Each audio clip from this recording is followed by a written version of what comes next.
January 1942, Army Group Center on the Eastern Front.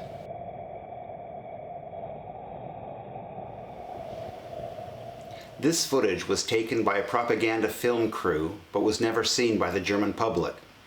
The lone soldier seems to be wandering around aimlessly in a blizzard, with the vast Russian steppe spreading out behind him. Posted signs point in all directions, but the soldier looks to be exhausted and alone. No, this wasn't how the propaganda ministry wanted to portray how the war against Soviet Russia was progressing. Today I'll introduce the Die Wehrmacht Ausgabe A magazine number 2 for 1942 and use some choice film clips from our massive archive to contrast what was being portrayed to the German public and how things really were to the German soldier in the field. But first, if you haven't yet subscribed to our channel, please do that by clicking on the red button just below me. So here we have the collection of Die Wehrmacht Ausgabe A again. We're looking at the second magazine that was released on January 21st of 1942. Here's a photograph of some German ski troops that are advancing into a Russian tundra.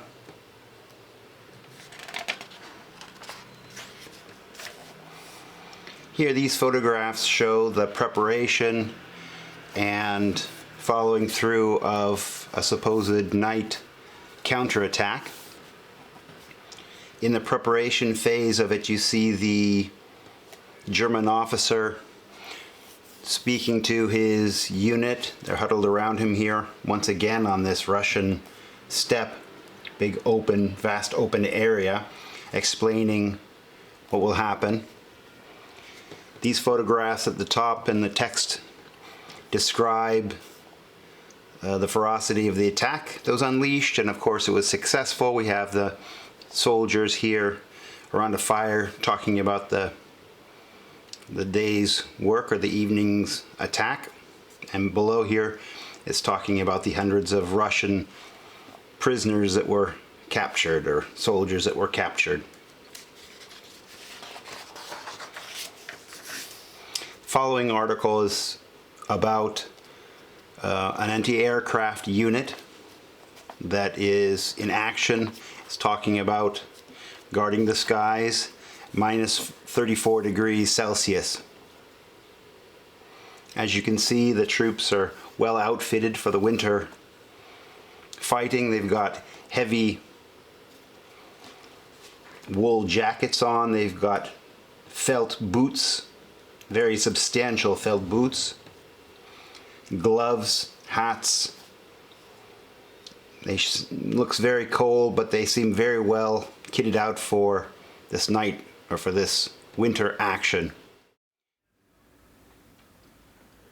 On the home front, the German population was kept in the dark about the difficulty the Wehrmacht was having in knocking Russia out of the war quickly. In December, the mobilizing of the female workforce gained momentum, and finally, in a newsreel in the first week of January, a serious drive to mass produce and distribute winter uniforms to the soldiers on the front was announced. The High Command simply believed and hoped that it wouldn't be necessary. In this clip from the Deutsche Wochenschau, number 594, from January 21st, we see the mass production of the white winter camouflage tunics. Soldiers without them would make an easy target for the Soviet riflemen. This mobilization of production was simply too late, and many German soldiers would pay with their lives. This footage shows a sentry that is adequately equipped for the winter weather. But when he sounds the alarm and his comrades rush to man their defensive positions, you can clearly see that none have been issued these white winter tunics, and only one has his helmet painted white. This private material was taken using a small 8mm movie camera and shows members of the 29th Infantry Division, or Falke Division, in 1941 and 42 in action. Shortly after this filming, the majority of the division was wiped out.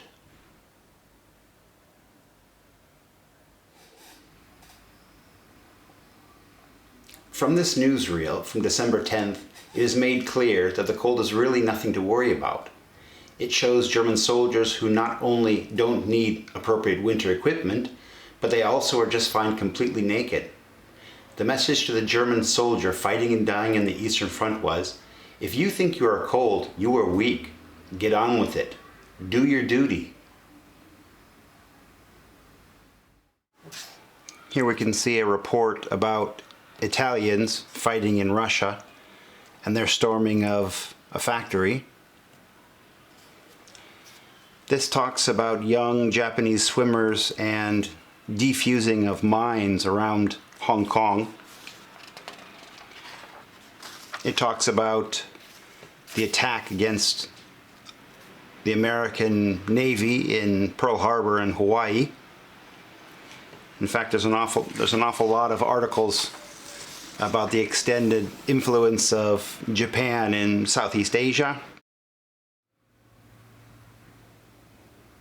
Here, for example, is some combat footage showing the Japanese attack on the Dutch East Indies city of Manado with paratroopers on January 11th of 1942.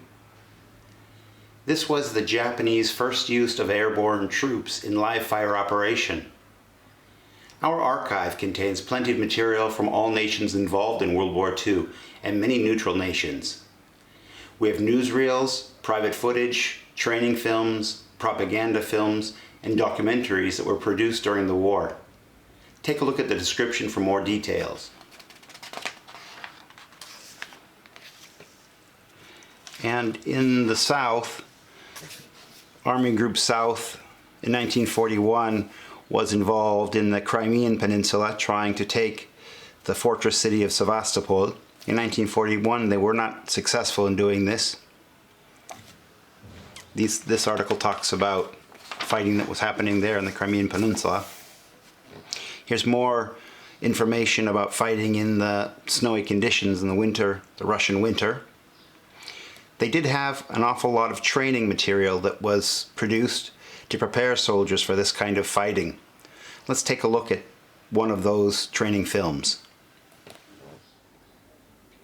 This original 1942 training film is 10 minutes and 45 seconds long, and when produced was intended to show specialized mountain troops how to build an igloo and survive in the harshest of conditions. There is also material that shows how 4 soldiers can quickly create a 4-man sleeping bag in order to survive a blizzard. But to be honest, these guys look pretty comfortable. Nobody is wearing gloves, and I don't see any heavy jackets, no warm hats. It's hard to imagine these guys looking like this in a survival situation.